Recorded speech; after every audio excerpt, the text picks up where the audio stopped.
नमस्कार, question our में आप सभी का बहुत स्वागत है। आपके साथ मैं हूं सचिन वर्मा। आज बात करूंगा उत्तराखंड सरकार के, खासकर धामी सरकार के 4 साल के कार्यकाल की।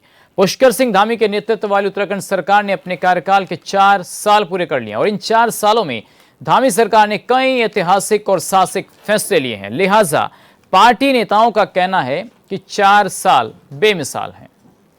उत्तराखंड सरकार के 4 साल पूरे होने के उपलक्ष्य में प्रदेश भर में जन जन की सरकार 4 साल बेमिसाल थीम पर अलग अलग कार्यक्रम आयोजित किए गए। देहरादून के परेड ग्राउंड से मुख्यमंत्री पुष्कर सिंह धामी ने कार्यक्रम का शुभारंभ किया। ग्राउंड में लगे स्टॉल का उद्घाटन किया गया। संबोधन में उन्होंने सरकार की उपलब्धियों का जिक्र किया तो कांग्रेस पर आरोपों की झड़ी लगा दी। तो चलिए, बड़ा सवाल ये है कि आखिर 4 साल बेमिसाल को लेकर के जो कार्यक्रम रखा गया था उसमें सरकार की उपलब्धियां गिनवा रहे थे मुख्यमंत्री पुष्कर सिंह धामी और इस दौरान उनके निशाने पर जो है कांग्रेस भी थी। 4 सालों में प्रति व्यक्ति जो आय है वो 41% बढ़ी है, उसमें वृद्धि हुई है। इसके अलावा 4 सालों में प्रदेश में 20,000 उद्योग स्थापित हुए हैं। तमाम बातें आज मुख्यमंत्री पुष्कर सिंह धामी ने मंच से कही हैं और लगातार कांग्रेस उनके निशाने पर थी। इसके अलावा उन्होंने अपनी सरकार की उपलब्धियां भी गिनवाई। कैसे पिछले 4 सालों में आर्थिकी में 1.5 गुना की वृद्धि हुई है, चाहे बात प्रति व्यक्ति आय की हो। 4 सालों में प्रति व्यक्ति जो आय है वो 41% बढ़ी है। इसके अलावा राज्य में राष्ट्रीय खेलों का भव्य आयोजन हो रहा है। प्रदेश में G20 की बैठकों का सफल आयोजन हुआ है। G20 को लेकर भी उन्होंने बात रखी। किसानों का जिक्र भी उन्होंने मंच से किया, किसानों की आय दोगुना करने। इसके अलावा मत्स्य उत्पादन में अग्रणी राज्य, पर्यटन और विकास और खेल के क्षेत्र में जो काम पुष्कर सिंह धामी ने किया है। आखिर 4 साल बेमिसाल को लेकर विपक्ष के भी अपने सवाल हैं, लेकिन जनता क्या कुछ सोच रही है, आज इसी पर मैं बात करूंगा। कुछ खास मेहमान हमारे साथ जुड़ेंगे। बीजेपी से सतीश चंद जी हमारे साथ थोड़ी देर में जुड़ने वाले हैं और आशीष सैनी जी, वरिष्ठ कांग्रेस नेता, हमारे साथ जुड़ गए। बहुत स्वागत आशीष जी आपका।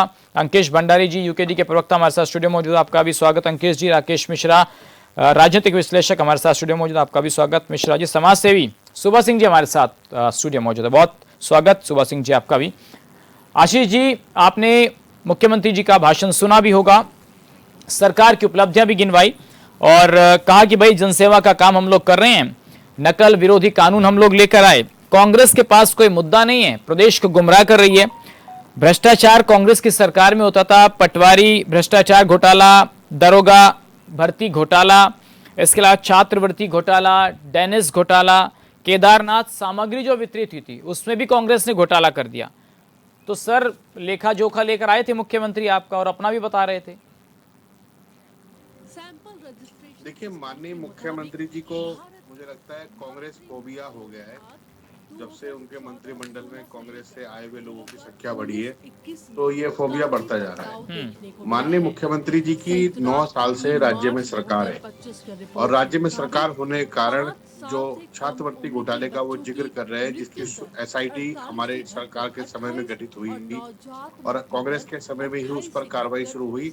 मुख्यमंत्री जी ने 2017 से लेकर आज 2026 हमारा चल रहा है, अभी तक SIT जांच में कोई कार्रवाई नहीं करी। मुझे नहीं लगता कि वो इसमें अपनी उपलब्धि कहाँ ढूंढ रहे हैं जी। दूसरा, मुख्यमंत्री जी का एक रटा रटाया भाषण है। बार बार ये UCC पर बात करेंगे, नकल कानून पर बात करेंगे, सख्त भूमि कानून पर बात करेंगे। यदि इन्हीं मुद्दों पर बात कर ले तो तीनों ही सारे कानून ये सख्त नहीं है, ये पिलपिले कानून है। इसमें जो साधारण दिखावे की कार्रवाई है वो तो होती है, लेकिन मूल कार्रवाई नहीं होती। जैसे अवैध खनन के मामले में इलीगल माइनिंग को रोकने में सरकार पूरी तरह फेल नहीं है, सरकार पूरी तरह संलिप्त होकर इलीगल माइनिंग करा रही है। हमने जब माइनिंग का आरोप लगाया और जब ये लगा कि हमारे राज्य की नदियों की जो क्षमता है उससे अधिक माइनिंग हो रही है, तो उस पर प्रमाण इन्होंने खुद दिया। इन्होंने खुद कहा कि हमने 1200 करोड़ रुपए जो आशीष जी, देखिए, अवैध खनन का मसला तो ऐसा है कि सरकारें बदलती रहती है तो अवैध खनन का मसला लगातार सरकारों में उठता रहता है। देखिए, आपकी टाइम पे भी, हरीश रावत जी के टाइम पर अवैध खनन के तमाम आरोप मैं आपकी तो इसके अलावा सर, जो सरकार कह रही है आर्थिक विकास की बात उन्होंने की, भाई 1.5 गुना से अधिक वृद्धि हुई है पिछले 4 वर्षों में। GSDP की जो विकास दर है 7.23 गिनवा रहे मुख्यमंत्री। 1 लाख करोड़ रुपए से अधिक का जो है वो बजट बता रहे हैं कि हमने अभी पेश किया है। इसके अलावा 30,000 युवाओं को रोजगार देने की बात, UCC कानून की बात। ऐसा क्या सरकार ने अच्छा एक भी काम नहीं किया?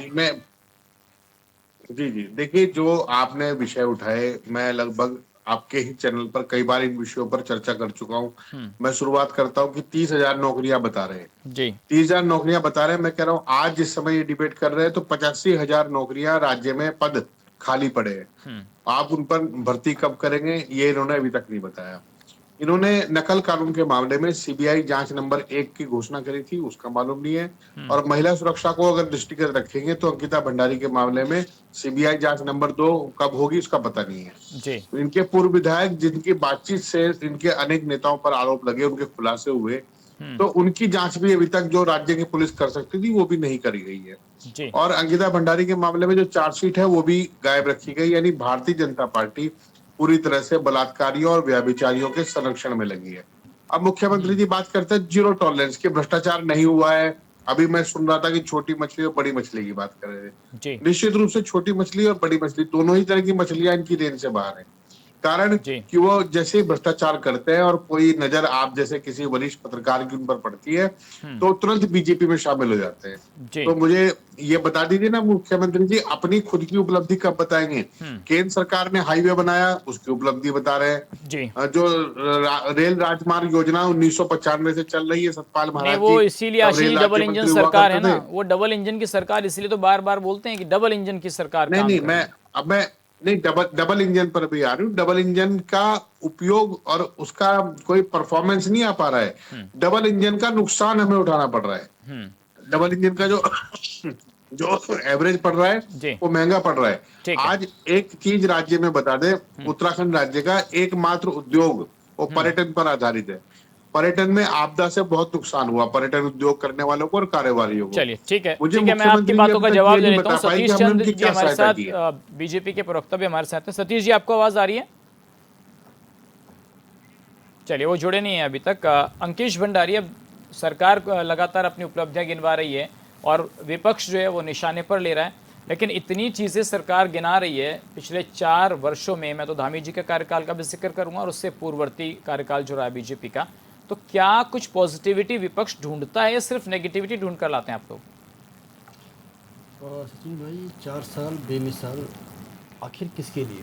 जनता के लिए या पोस्टरों के लिए या प्रचार सामग्री के लिए? ये बड़ा सोचनीय विषय है जी।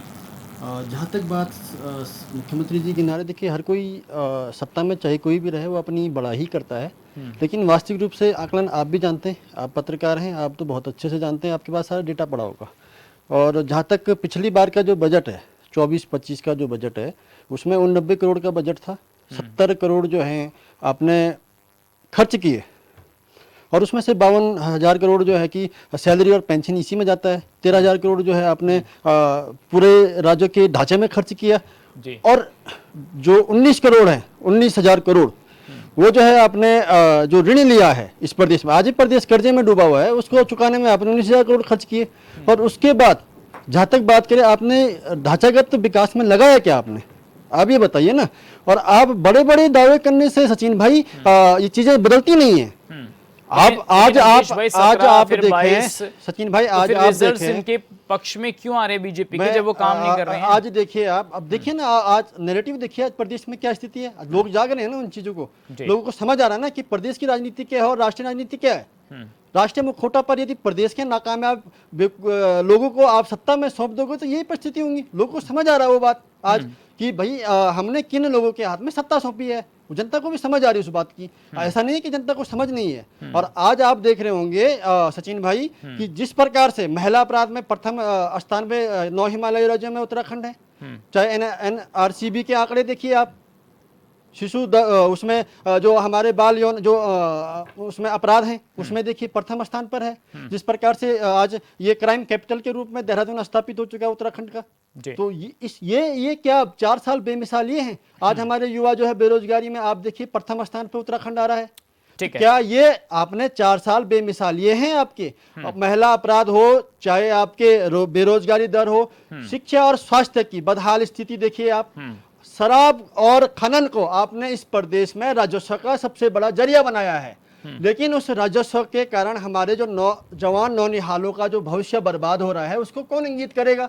आज हमारा युवा, उसके पास रोजगार नहीं है, नशे की लत में जो है बेकार हो चुका है।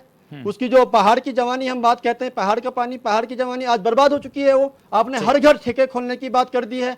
इस प्रकार से आप राजस्व बढ़ाने के हमारे पास और भी संसाधन है, पर्यटन और तीर्थाटन में क्यों नहीं बात करते आप? उस पर आप करिए, नए नए आप क्यों नहीं नए नए पर्यटन स्थल आप स्थापित करते हैं इस प्रदेश में? कितने स्पॉट आपने विकसित की, इस पर क्यों नहीं बात करते? आप बात कर रहे हैं, आज किसान जो है इस प्रदेश में लाचार स्थिति में है। छोटे छोटे बागवानी वाले किसान बिल्कुल लाचार स्थिति में। आप कीवी मिशन की बात करते हैं, उसकी प्रोग्रेसिव रिपोर्ट बताइए ना। आप एप्पल मिशन की बात करते हैं, उसकी प्रोग्रेसिव रिपोर्ट बताइए। ठीक है। आप माल्टा की बात करते हैं, उसकी प्रोग्रेसिव रिपोर्ट बताइए। ठीक है सर, इस मैं आऊंगा प्रदेश आपके में पास। आपने जो है बेड़ागर करने का काम किया और आप बात करते हैं 4 साल बेमिसाल। जनता को भी समझ आ रहा है वास्तविक रूप से 4 साल बेमिसाल सिर्फ पेपरों तक सीमित है। और इन जो विज्ञापन है, उन विज्ञापन पत्रों तक जो आज सीमित रह चुका है। तो जनता के पैसों से 1000 करोड़ की जो फेयर लवली जो धामी ने आज लगाई है, वो प्रदेश पे चपत लगाने का काम किया है। सचिन भाई, 1,11,000 करोड़ का जो बजट पेश करके इस प्रदेश को और ज्यादा कर्ज में धकेलने का काम कर रहे हैं। सिर्फ मौज जो है इनके मंत्री संतरी और जो ये इनके भू माफिया हो, खनन माफिया हो, शराब माफिया हो, तमाम राजनीतिक षड्यंत्रकारी जो माफिया इस प्रदेश में पैदा किए हैं, वो लोग राकेश मिश्रा जी, आपको क्या लगता है कि मुख्यमंत्री जब मंच से बोल रहे थे तो विकास ने रफ्तार पकड़ी है और ये दशक उत्तराखंड का होगा और तमाम चीजें आपने सुना ही होगा उनका भाषण, क्या लगता है देखकर कि 4 साल में उत्तराखंड की दशा और दिशा बदली है? 4 साल ही क्यों कहते हो आप? 2017 से कहिए। प्रोग्राम 4 साल बेमिसाल चल रहा है ना। भाजपा तो मुख्यमंत्री जी के तो 5 साल पूरे होने वाले हैं। धामी जी ने तो एक चुनाव जीता भी है और एक अपने नेतृत्व में चुनाव जिताया भी है। तो 5 साल, एक बार उन्हें गिफ्ट से मिला, एक बार वो जीत के आए जी। तो 5 साल तो उनके हो गए। कुछ विषयों पे देखिए, कुछ चीज़ों में जैसे यूजीसी कानून हो गया, यूसीसी कानून हो गया और कुछ और चीज़ें जो इन्होंने प्रदेश के हित में या और धार्मिक भावनाओं को लेकर कुछ चीज़ें की हैं, वो उनके दल को सूट करता है, उसके हिसाब से वो अपनी बात कह सकते हैं। बेरोजगारी के आंकड़े पर थोड़ा सा मेरा मन खिन्न रहता है, क्योंकि 1,20,00,000 की जनसंख्या है और काफ़ी पद अभी खाली हैं और सरकार चाहती तो उस पर और अच्छा कार्य कर सकती थी। अभी 1 साल का समय है, हो सकता है कि अभी जो हमारी वैकेंसियां खाली हैं उसको लास्ट में भरने का प्रोग्राम हो और 83,000-84,000 वैकेंसियां हैं। अगर ये 1% भी सरकारी नौकरी हम दे पाते अपनी जनसंख्या के आधार पे तो बेहतर होता, क्योंकि रोजगार एक मूल कारण है। अच्छा, एक बात और, तो छोटे नहीं है 30,000 जो बात कर रही सरकार आंकड़ा देती है युवाओं को रोजगार कम है। 17,000 तो सचिन भाई अभी गवर्नमेंट आंकड़े हैं, 17,000 जो गवर्नमेंट ने दिए हैं और 5,000 आपकी प्रोसेसिंग में है। 22,000 टोटल आपने भर्तियां निकाले, आप 27,000 भर्तियां कैसे दिए आपने? कहाँ कमी है मिश्रा जी, आपको क्या लगता है? देखिए, कुछ चीजों पे जैसे राजस्व की प्राप्ति राज्य को कम होती है, 7,000 करोड़ की होती है। बिल्कुल सही बात है ना, राजस्व की प्राप्ति कम हो रही है। राजस्व को कैसे और लाया जा सके, इस पे सरकार को, देखिए कि जब आपके पास जेब में पैसे नहीं होंगे तो आप करोगे क्या? किसी भी घर में हो, राज्य में हो, प्रदेश में हो, जिले में हो, तो मेन तो है राजस्व का आना। अभी भी कर चोरी एक बहुत बड़ा कर चोरी, आप समझिए, ऐसा नहीं है। टैक्स चोरी आज भी एक बहुत बड़ी समस्या है। बहुत से ऐसे आपको छुट भैया दुकानदार मिल जाएंगे जो अपना जीएसटी में रजिस्ट्रेशन नहीं करा। दिया जाता है मिश्रा जी हर विभाग को कि भाई आपको इतना कलेक्शन करके देना है। देखिए, वो टारगेट एक अलग विषय है, लेकिन कर में रजिस्ट्रेशन होना या कर सही समय पे जमा करना, ये भी तो आवश्यक है। तो वो भी है कि राजस्व प्राप्ति बहुत कम है, मतलब जितना हमारा बजट है उसका 40% भी हमें कर प्राप्त नहीं होता है। तो इन सब साधनों पे अगर टेक्निकल रूप से वो जो लंबी तस्वीरें की बात हो या आबकारी हो, यहीं से ज्यादा सरकार को राजस्व मिलता है। तो अब देखिए, आबकारी के लिए तो कुछ ठेके भी खोले गए हैं, कुमाऊं मंडल में मुझे लगता है, और इसके अलावा 55 ठेके खोले गए हैं। तो आपको लगता है कि जो चीजें हैं ये सही है सरकार? देखिए, वैसे मैं ठेके के पक्ष में कभी रहा नहीं हूँ, मुझे तो मेरा बस चले तो मैं तो इसे बंद कर दूं, है ना जी। तो मैं तो इससे इस ऐसे धन की तो जरूरत ही नहीं है। और कायदे से जिसमें युवा बहकते हों, युवा डिस्टर्ब होते हों या तो चलिए ठीक है, वो जनमानस बात अलग है। आप में, वो मानते अलग। हैं ये मेरा आपकी अपना सरकार निजी का जो इनकम का स्रोत है मिश्रा जी वो कम है और एक्सपेंडिचर उस हिसाब से नहीं हो पा रहा, हाँ, नहीं हो पा इसीलिए रहा है। कर्ज बढ़ रहा है राज्य पे। राज्य पे कर्ज भी बढ़ रहा है, कर्ज का बोझ भी है अभी। ऐसा नहीं है 1,03,000 करोड़ का कर्ज है सर। लेकिन कर्ज- फ्री की रेवड़ियां भी तो सरकार नहीं बांट रही है ना, तो नहीं डेवलपमेंट बांट में लग रहा सकते। होगा कहीं नहीं, पैसा। ये देखो बिजली फ्री नहीं है, कोई किसानों को बिजली सबसे महंगी है हाँ, उत्तराखंड मैं वही कह रहा हूँ, कोई बड़ा खास जबकि ये ऊर्जा किसानों के लिए प्रदेश कोई बड़ी वो नहीं है। हाँ, तो और बिजली सचिन भाई महंगी 13,000 करोड़ ही आप सिर्फ खर्चा करें इंफ्रास्ट्रक्चर में। आप बताइए, आपने 90,000 तो इन करोड़ का सब पिछली बार इन सब बजट चीजों बनाया, पे 13,000 मूल करोड़ आप खर्चा मूल कर रहे रूप हैं। से सरकार को क्या अब कर इस रहे पे हैं आप? ध्यान देना चाहिए, ध्यान देना क्योंकि अब चाहिए। चुनावी वर्ष है कि हमारे प्रदेश का राजस्व कैसे बढ़े। बहुत निश्चित अच्छा, रूप से। बहुत अच्छा होगा ठीक है। कि अगर हमारे प्रदेश का राजस्व ठीक रहेगा तो ये सरकार या यही सरकार आगे रिपीट होती है या किसी और की सरकार आती है तो प्रदेशवासियों को बहुत ज्यादा खर्च नहीं मतलब बोझ नहीं झेलना बोझ नहीं पड़ेगा। झेलना ठीक पड़ेगा। है, सुबह सिंह जी, आपको क्या लगता है कि जब मुख्यमंत्री मन से तमाम बातें कहते हैं, इतने आंकड़े गिनाते हैं, विकास की बात, सुशासन की बात, डबल इंजन की सरकार, तो आपको लगता है कि वो जमीन पर आंकड़े दिखाई भी दे रहे हैं या फिर जो अंकेश भंडारी जी या अभी आशीष सैनी जी कह रहे थे भाई सब हवा हवाई चल रहा है प्रदेश के अंदर? और ऐसी मैं बताऊंगा जो हमारे युवा मुख्यमंत्री हैं, मेन चीज होता है कि कोई भी नियम और जो भी लागू हो उसका कार्यान्वित हो रहा है कि नहीं, तो वो चीज धरातल पर नहीं उतरती है। जैसे कानून व्यवस्था क्या है, यही बगल में जो बीजेपी की सरकार है हमारे जो है उत्तर प्रदेश में, कितना बढ़िया चल रहा है। तो निष्पक्ष भाव से सोचिए कि उसके परिप्रेक्ष्य में देखा जाए तो उत्तराखंड वैसा नहीं है जैसे अंकिता भंडारी का केस है। क्या आप कह रहे हैं कि 1.5 करोड़ वाला इतना अच्छा से शासन नहीं चला पा रहे हैं और 20 करोड़ वाले ठीक चला रहे हैं? नहीं, वो ठीक चला रहे हैं या कम चला रहे हैं उसकी बात मैं नहीं कर रहा हूँ। कह रहा हूँ कि जितना एक भाजपा के मुख्यमंत्री होने के नाते उन्होंने जो कानून व्यवस्था पर अच्छा बात किया, इससे मैं सहमत हूँ। हाँ। वो चीज हमारे यहाँ नहीं रह पाई। अच्छा, आप कह रहे हैं कि भाई योगी जी ने अच्छा कानून व्यवस्था को हैंडल किया है, बिल्कुल, क्या धामी जी नहीं कर पाए। भाजपा के हैं, लेकिन कानून व्यवस्था में जो हमारे जो व्यवस्था बनी है वो ठीक ठाक नहीं रही, उसको कंट्रोल नहीं कर पाए उतना। तो अभी मुख्यमंत्री जी कह रहे थे सुबह सिंह जी कि भाई बड़ी मछलियों को भी हमने पकड़कर जो कार्रवाई की है, छोटी मछलियां नहीं बड़े को पकड़ा है। कांग्रेस के टाइम पे तो छोटे अधिकारियों पर कार्रवाई होती थी। देखिए, हर कांग्रेस का हो चाहे भाजपा का हो, हर के शासन में कुछ ना कुछ होता ही रहता है। बड़ी मछली पकड़ी नहीं जाती या छोटी मछली जो भी है, मैं तो ये कहता हूँ कि जो भी उसके लिए दोषी है उस पर कार्रवाई होना चाहिए। जहाँ तक देखिए अभी जगह भरने की बात है, इसमें मैं बता दूं कि कई ऐसे विभाग हैं जिसमें कि जगह खाली है। इसके मिश्रा जी के बात से मैं सहमत हूँ, उसको भरना चाहिए। उस आशय में लगे हुए हैं। कईयों की तनख्वाह टाइम से नहीं मिलती है, वो अपना सड़क पर हैं, रोज प्रोसेशन और आंदोलन कर रहे हैं। तो ये देखना चाहिए ना सरकार को, भाई ऐसा क्या नियम कानून बना रहे हो कि समय से पे नहीं दे पाओ, तनख्वाह नहीं दे पा रहे हो। कई जगह भी देखिए जलकल में वो अपना लगे पता ना कितने हफ्तों से लगे हुए हैं कि शुरू से उनकी तनख्वाह मिले, समय से काम हो, नहीं हो पा रहा। और भी कई से राज्य हैं।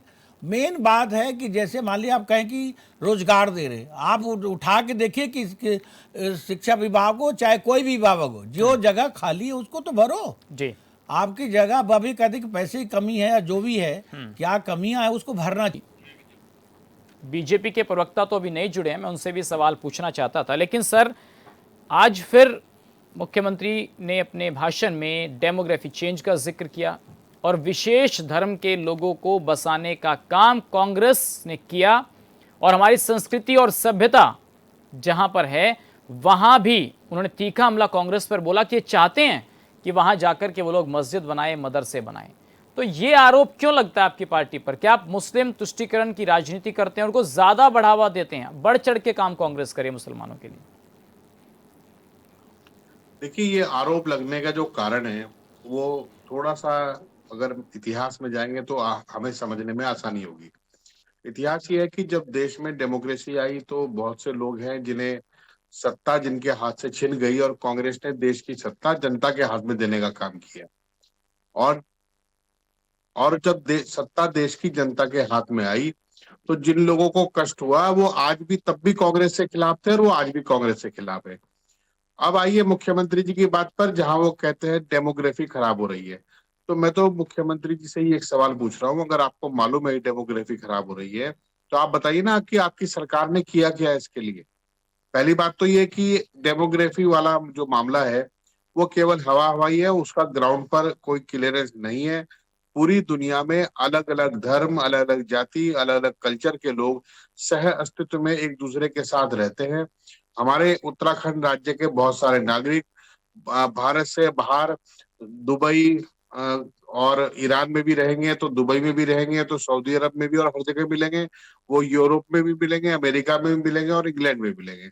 मतलब उत्तराखंड राज्य के लोग सब जगह रह रहे हैं और बहुत घुल मिलकर बहुत अच्छे स्वभाव के साथ रहते हैं, और हमारे उत्तराखंड के नागरिकों का बहुत सम्मान भी है।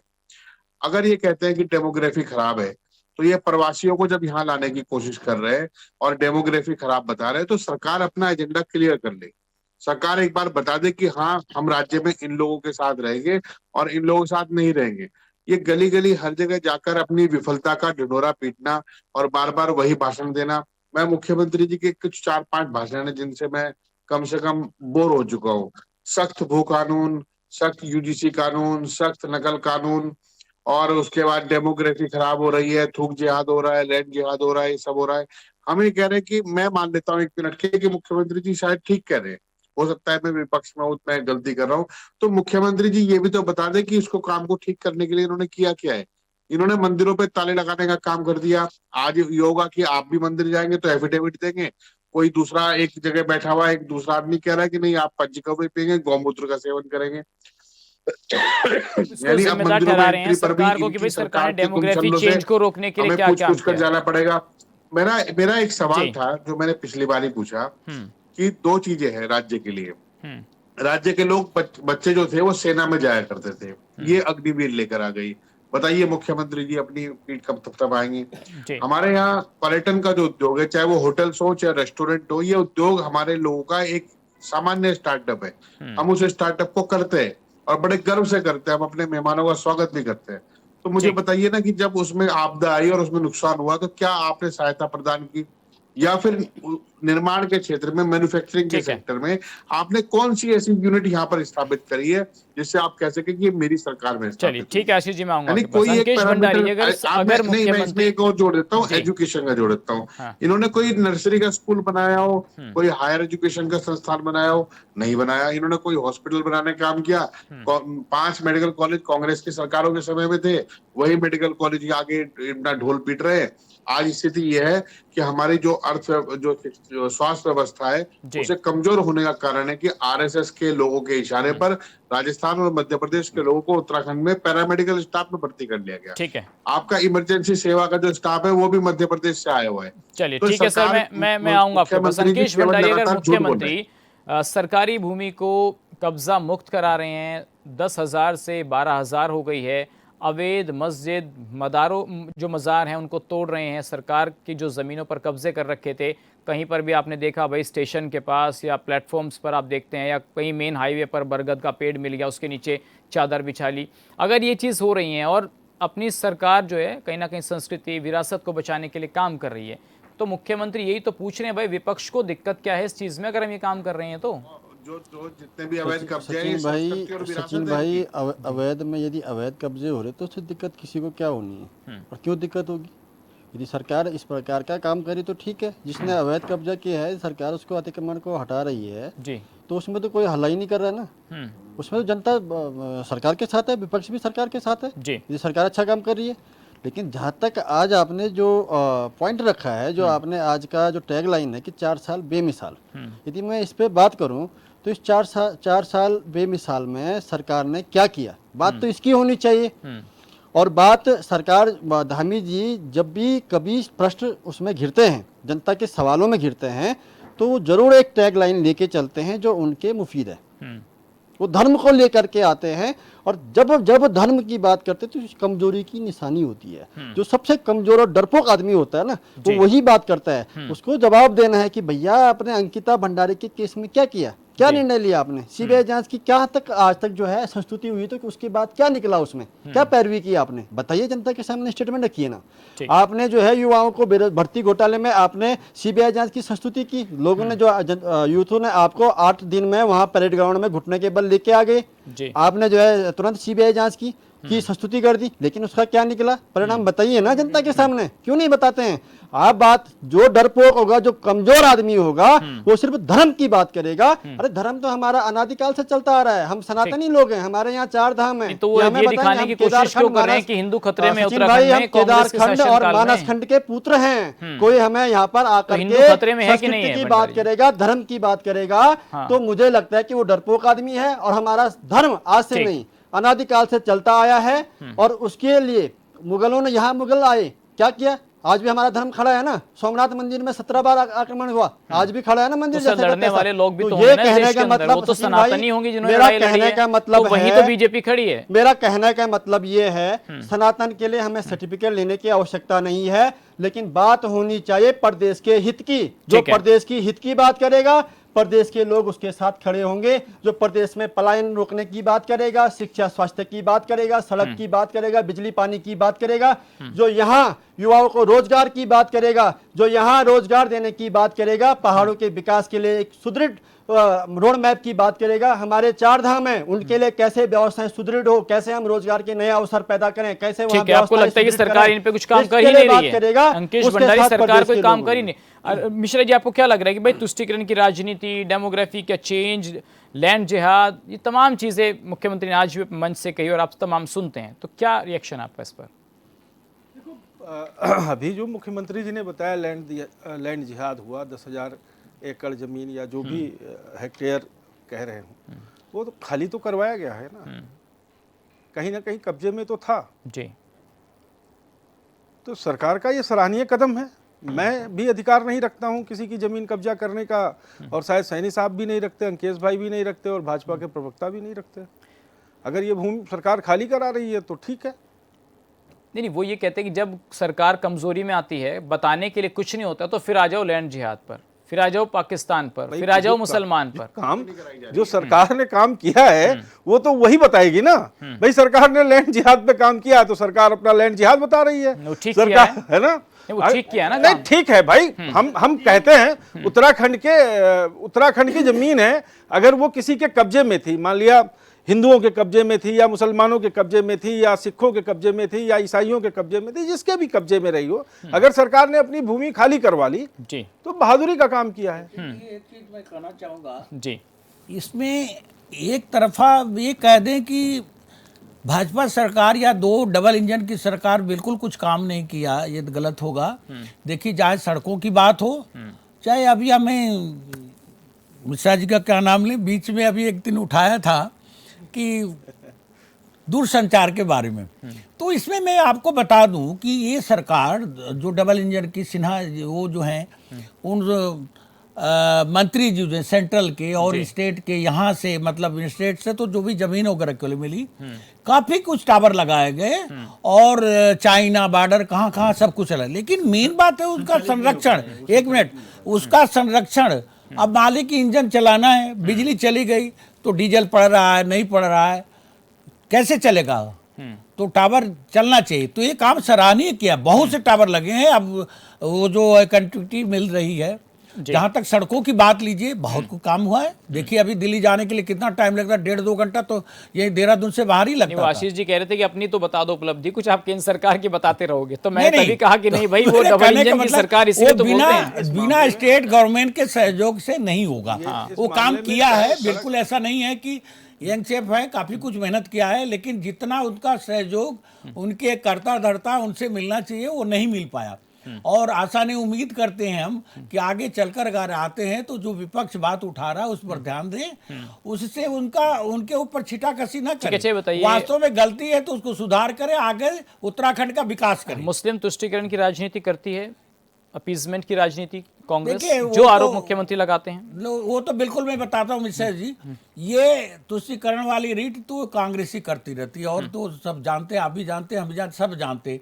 लेकिन उनको भी चाहिए कि सबका साथ सबका विकास, तभी जाकर के इस स्टेट में आ पाएंगे। और ये कहें कि एक जो है उनके नीली पीली चादर वालों को ही लेके चलेंगे तो ऐसे काम नहीं चलेगा। आप हिंदू जो हैं उनको भी साथ लेके चलिए, वो भी इंसान है, वो काम करने वाले, तभी आप आ पाएंगे यहाँ। ठीक है। केवल एक को लेकर ना चले। मिश्रा जी, आपको क्या लगता है कि और जब बात कांग्रेस करती है तो उसको ज्यादा एक सेकंड, अगर मान लीजिए कि डेमोग्राफी की बार बार करते हैं तो इसमें करो ना भाई, आप यहाँ है चेंज करो, कौन मना कर रहा है?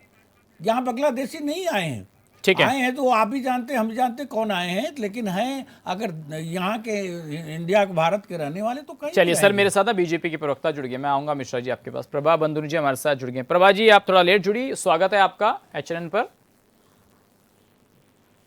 जी, तो प्रभा जी आज मुख्यमंत्री मंच से बोले और तमाम बातों का जिक्र किया, विकास को लेकर भी खाका खींचने का काम किया कि भाई सरकार क्या क्या काम कर रही है। अब भाई ये पूछ रहे हैं कि विपक्ष वाले कि भाई बता दीजिए अंकिता भंडारी मामले में क्या हुआ, भ्रष्टाचार में क्या हुआ, अवैध खनन पर क्या हुआ, और आप जब डेमोग्राफी चेंज की बात कर रहे हैं, तमाम बातें कर रहे हैं इसको लेकर के, मुस्लिम तुष्टीकरण की राजनीति का आरोप आप कांग्रेस पर लगा रहे हैं। तो भाई सरकार तो आपकी अगर इतनी चीज़ें आप गिना रहे तो फिर हो क्यों रहा है इतनी चीज़ें यहाँ पर? देखिए सचिन जी, सबसे पहले तो मैं हमारी सरकार के आज 4 साल पूरे हुए हैं और उसके लिए मैं शुभकामनाएं दूंगी। और निश्चित तौर पर श्रेय कहीं ना कहीं देखिए राज्य की जनता को भी जाता है जो उन्होंने विश्वास जताया है। देखिए अगर हम काम करते हैं लेकिन काम करने के बाद भी अगर जो जनता का विश्वास हमारे ऊपर बना रहा, इसी वजह से भारतीय जनता पार्टी ने इतिहास रचा। और शायद उत्तराखंड के इतिहास में तो पहली बार ऐसा हुआ था कि दूसरी बार भारतीय जनता पार्टी की सरकार बनी। और देखिए जो भी हमारी उपलब्धियां हैं निश्चित तौर पर उन्हीं का ये परिणाम है कि आज हम ये विश्वास के साथ कह रहे हैं कि तीसरी बार भी हम हैट्रिक बनाएंगे। और देखिए वो सारा सचिन जी हमारी विकास नीतियों की वजह से हुआ है। और माननीय मुख्यमंत्री जी ने, जो मैं कहूँगी इसमें सबसे बड़ी जो चीज है उनकी नेतृत्व क्षमता, और जो जो चीजें हमने अपने चुनावी वादे हमारे 2022 में थे वो देखिए हमने सारे पूरे किए हैं। आज विपक्ष हमारे पे आरोप लगाता है, ये यूसीसी जो कानून हम लेकर आए हैं ये पढ़ते नहीं है ये लोग, लेकिन यूसीसी के क्या फायदे हैं उसको उस पर इनको गौर करना चाहिए। और धर्मांतरण किस प्रकार हमारे राज्य में हो रहा है, वैसे ही विपक्ष में नहीं हो रहा है तो आप उसको रोकने के लिए काम कुछ कर रहे हैं, यही तो कह रहे हैं ये लोग इसीलिए कि भाई क्यों हो रहा है? अगर आप हैं तो कब्जे क्यों हो रहे हैं, धर्मांतरण क्यों हो रहा है, चादरें क्यों बिछ रही हैं? हम लेकर आए हैं तो हमारे अंदर वो क्षमता, हम नहीं डरते। हमें पता है कि अगर हम काम कर रहे हैं तो जनता की मोहर उन कार्यों पर लग रही है, क्योंकि हमें पता है हमें चुनाव में जाना है और हमें अपनी उपलब्धियां बतानी है कि हमने काम क्या किया है। देखिए विपक्ष तो जब अपना एजेंडा लेकर जाएगा सबको पता है, वो तो ये कहेंगे। तो प्रभा जी, क्या आपका एजेंडा ये लैंड जिहाद, लव जिहाद और भूमि मुक्त कराना और ये मज़ारें, ये मस्जिदें, ये आपके एजेंडे में है? नहीं सचिन जी, देखिए अगर हम ये कह रहे हैं कि लैंड जिहाद उत्तराखंड में बहुत ज्यादा हुआ है तो किसकी सरकारों में हुआ है? कांग्रेस। नहीं तो इतने टाइम से तो आपकी सरकार है ना प्रभा जी, अब इतने टाइम से तो आप क्या कर रही थी? 5000 एकड़ से ज्यादा की जमीनें हमने सरकार में निहित की हैं, तो इससे बड़ी बात क्या हो सकती है? इनको तो खुश होना चाहिए कि हमारी जो भूमि थी, जो अतिक्रमण कर दिया गया था, उसको सरकार ने वापस लेने का प्रभा काम जी, किया है। ये बात उसके बाद अच्छा, एक अवैध बात बाजारें बताइए। तोड़ने का काम किया। हम कह रहे हैं अवैध अतिक्रमण, वो अतिक्रमण किसी भी रूप में हुआ हो तो उसको अगर हम छुड़ाने का काम कर रहे हैं। और देखिए सचिन जी, मैं एक बात आपको बताना चाहूंगी, अगर बांग्लादेशी, अभी मैं एक लाइन सुन रही थी, या जो भी यहाँ पर बसे हुए हैं बाहर के, उनको लाने का काम किसने किया है ये सबको पता है। नहीं, हरीश रावत जी ने मेरे इंटरव्यू में कहा है प्रभा जी के 28,000 जो लोग बाहर से आकर रह रहे थे, रोहिंग्याओं को निकालने का काम कांग्रेस की सरकार में हुआ। और पूछ रहे हैं कि 28 का नाम बता दीजिए बीजेपी। प्रभा जी, प्रभा जी आवाज आ रही है आपको? चलिए, लगता है वो आवाज उन तक नहीं पहुंच पा रही है। मिश्रा जी, पहले मैं आपसे पूछ लेता हूं, फिर मुझे आशीष जी के पास महत्वपूर्ण सवाल को लेकर जाना। क्या लग रहा है कि जब बात विकास की आती है या चुनाव नजदीक आता है तो विपक्ष जो आरोप लगाता है बीजेपी के पास कि भाई इस तरीके के मुद्दे हावी होने लगते हैं? मिश्रा जी। हेलो। हाँ जी, देखिए, अब विकास तो सरकार कर ही रही है, ऐसा नहीं है कि आप सड़कों का निर्माण देख लीजिए, हॉस्पिटल में बहुत सुधार हुआ है 2017 की अपेक्षा, पूर्ववर्ती सरकारों की अपेक्षा अभी काफ़ी सुधार हुआ है। काफ़ी अच्छे अच्छे हॉस्पिटल्स और अच्छे हुए हैं कई, जैसे हमारे देहरादून में ही तो कई ऐसे हॉस्पिटल्स हैं जो नए अभी बने हैं, कई मेडिकल कॉलेज भी प्राइवेट सेक्टर के भी आए हैं। तो ऐसा नहीं है कि विकास नहीं हुआ है, या एक सतत प्रक्रिया है विकास नहीं, में, मैं एक ये सतत पूछता हूँ प्रक्रिया। मिश्रा जी, एक तरफ तो उनके भाषणों में ऐसा लगता है कि वो किसी के खिलाफ बोल रहे हैं, धर्म विशेष के। एक तरफ उन्होंने भाषण में कहा कि भाई मुस्लिमों के लिए हमने बहुत ज्यादा काम किया है, सबको जो है समान अधिकार दिया, मदरसा बोर्ड खत्म करके सबको समान शिक्षा का अधिकार दिया, यूसीसी खत्म करके सबको शिक्षा का सम्मान अधिकार दिया। इसके अलावा 3 तलाक का जिक्र किया, हलाला का जिक्र किया कि भाई इनकी सरकार में तो महिलाओं की इज्जत नहीं करते थे, मुस्लिम महिलाओं की, हमने वो सम्मान दिया। और एक तरफ ये भाषण, तो देखिए, ये दोनों में फर्क देखते हैं आप? ये एक दूसरे के पूरक हैं। ये जो बातें हैं, विकास एक तराजू पे है और एक तराजू पे ये है भाषण। तो अब दोनों में तो विकास की कांग्रेस चाशनी या काम नहीं करती, भाषण की ज्यादा करती है। और उधर से कांग्रेस वाले जो हैं वो उसको भी उनको भी तुष्टीकरण अच्छा लगता है। अभी आप देखिए, एक पीसी हो रही थी अभी। हाँ, पीसी हो रही थी, तो उसमें भी काजी निजामुद्दीन बिल्कुल टोपी में थे, है ना। तो वो तो भी वो दिखाया गया क्या वो कि भाई देखिए हम इनके साथ हैं? मैं पंडित जी एक चीज जानना चाहूंगा कि सबका जब कहती है, भाजपा भी कहती है, कांग्रेस भी कहती है सबका साथ सबका विकास, तो टोपी पहनने से क्या हो गया है? तो ये उत्तराखंड का आदमी है, लेकिन इतना तो नहीं करना चाहिए। अब वो भाजपा के लोग कहें कि टोपी वाला कांग्रेस से वो क्यों पूछ रहे हैं कि बैठाते भाई जैसे काजी निजामुद्दीन, ऐसा नहीं होना चाहिए। सदन में भी एक तरफ तो निजामुद्दीन जो है कहते वो हो कि बहुत सबका साथ सबका विकास। हाँ। अगर वो टोपी पहन लिया तो क्या बुरा कर लिया भाई, आप भी टोपी पहनो, ऐसी कोई बात नहीं।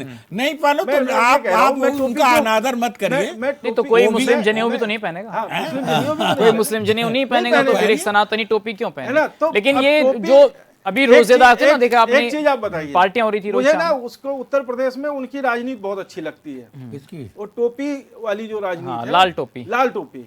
अखिलेश यादव की पार्टी में तो सब उसने तो एक टोपी कर दी। कांग्रेस की तो बढ़िया टोपी थी, यूकेडी की टोपी देखो कितनी नहीं, ये सुंदर दो राय है, लेकिन कांग्रेस की व्हाइट है टोपी। तो आप अगर समानता की बात करते हैं, उत्तराखंड की आप बात कर रहा नहीं, अगर आप समानता की बात करते हैं तो कांग्रेस की कितनी गजब की गांधी टोपी है। ठीक है, लगाइए ना। आशीष सैनी जी, अभी एक बताइए सर, अभी मुख्यमंत्री ने यह भी तंज कसा कि भाई एक व्यक्ति जो कोटद्वार से आता है उसने अपने नाम के सामने मोहम्मद लगा लिया, और भाई कांग्रेस के युवराज ने अपने महल में उनको बुला लिया।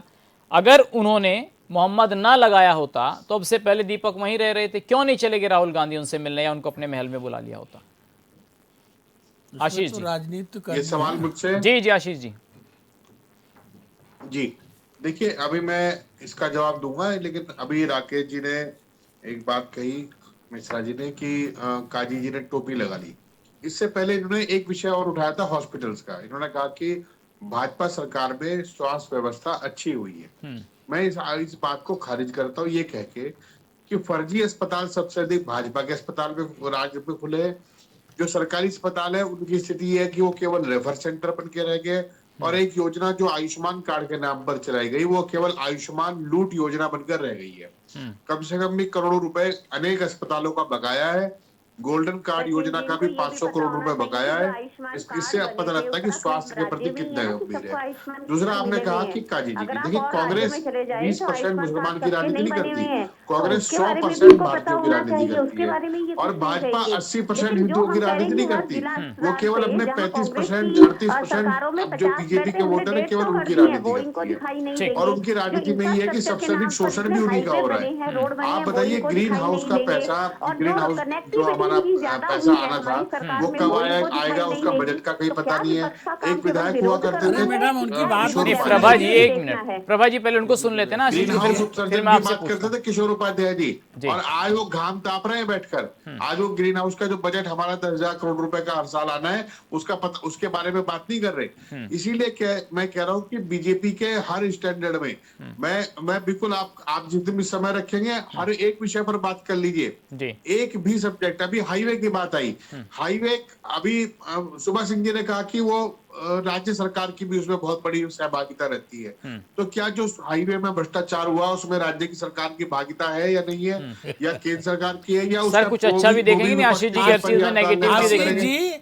सर भ्रष्टाचार पे तो कांग्रेस चली गई उत्तराखंड के 2014 हाईवे कई जगह से टूट चुके हैं, तो कौन जिम्मेदारी लेगा? कोयले की खान में जाएंगे तो कहीं ना कहीं दाग तो लगेगी, तो काम तो हुआ, कम से कम काम तो हुआ, ऐसा मत करिए। हाँ, भाजपा के हमारी नेत्री हैं, मैं उनसे नहीं, जानना नहीं, चाहूंगा बिल्कुल। कि मैं मैडम आपको आप बता क्या दूं, जो भारतीय कई जगह जनता जगह पार्टी खाली का है हर लोकतंत्र विभाग में में, कतई उसको विश्वास क्यों नहीं नहीं है। भर रहे? आप तो कहेंगे उनका सबको रोजगार लोकतंत्र में देंगे, वो विश्वास है, वो करेंगे, लूट रही लेकिन है, नहीं हो पा रहा और है। जब उसे लगता है कि और लूट अब पकड़ी एक जाएगी, वो आपको हिंदू बता दें, मुस्लिम की हर दुकान खोल विभाग देते में हैं। जाएंगे बिना लेन देन का काम नहीं चलता, जीरो टॉलरेंस नहीं है। हम ठीक लोग है। समाज में देख रहे हैं, इस चीज मिश्रा को जी, सोचिए। राजनीति में धर्म होना चाहिए, धर्म की राजनीति नहीं होनी चाहिए, नहीं आप होनी ऐसा मानते हैं? जी, राजनीति में धर्म नहीं होना चाहिए, नहीं, धर्म से राजनीति होनी चाहिए। वो तो कर रहे हैं ना वो लोग। वो आप तो समझ ही नहीं रहे हो ना उसको। हर राजनीति का भी एक अपना धर्म है। नहीं, वही उसे कह रहा हूं। समझने की जरूरत नहीं है ना। पूरी दुनिया में धर्म और सांप्रदायिकता की राजनीति को नकारने का काम हुआ है। जिस भी धर्म से इकोनॉमी राजनीति में होनी अमेरिका ने किया ना, अभी मतलब अपने धर्म आप से को राजनीति होनी कभी चाहिए। मैक्सिको से राजनीति किया, का भी कभी एक कहीं अपना किया, धर्म है। तबाह हो चुका है ना। आज घाटे में है, अर्थव्यवस्था डूब रही है, भारत की अर्थव्यवस्था डूब रही है, क्योंकि देश के प्रधानमंत्री ठीक है। और राज्य के मैं तो मुख्यमंत्री प्रभा जी, कहूंगा प्रभा जी, सांप्रदायिक सबको ध्रुवीकरण में साथ लगे एक हुए हैं। मिनट। चलो ठीक है, वो भी प्रभा जी लास्ट 30 से सेकंड, वोट है वो भी खत्म हो जाएगा। प्रभा जी लास्ट 30 सेकंड्स आपके लिए। सबको साथ लेके। प्रभा जी लास्ट 30 सेकंड्स आपके लिए। प्रभा जी, जरूरी है क्या धर्म की चाशनी? ये जरूरी है? लास्ट 30 देखिए सेकंड। सचिन जी, ये आपको कांग्रेस से पूछना चाहिए, जब इस देश का बंटवारा ही इन्होंने धर्म के आधार पर किया तो क्या जरूरत थी इनको ये सबको साथ लेके चलते? इन्होंने तो केवल एक परिवार ने, जो परिवार आज तक भी उसी सत्ता के लालच में इस देश को मैं कहूँगी बांटने का ये लोग काम कर रहे हैं, और उस परिवार के मैं कहूँगी ये चमचे ही जो इनको उपाधि मिल रही है वो ऐसे ही नहीं दी जाती। इसलिए हमारा जो ठीक है। देश है 2014 के बाद काट के हमारा नाम सोनिया गांधी जी का नाम आया है। की वजह से हुआ है। क्या उससे पहले आपने देखा है कितने भ्रष्टाचार में हमारा देश कोई ब्लैकमेलर वहाँ बैठा अमेरिका में, किसी का नाम लिख दे बस एफसी फाइल। बताइए, इससे पहले जो बड़ी जो भारत हमारा देश दुनिया ठीक को है। लीड कर रहा है, क्या इससे चलिए पहले सर, आपने देखा? प्रभा जी हमेशा आपका भी गरीब शुक्रिया, आप थोड़ा लेट जुड़ी, बहुत शुक्रिया, आपने अपनी बात रखी। आशीष जी, अंकेश जी, राकेश जी, सुबह सिंह जी, तमाम मेहमानों का बहुत शुक्रिया। लेकिन सवाल 4 साल बेमिसाल का है, जनता को कितने रास आएंगे 4 साल, और 27 में क्या बीजेपी इतिहास रचेगी? ये एक बड़ा सवाल। आज के लिए बस इतना ही, नमस्कार।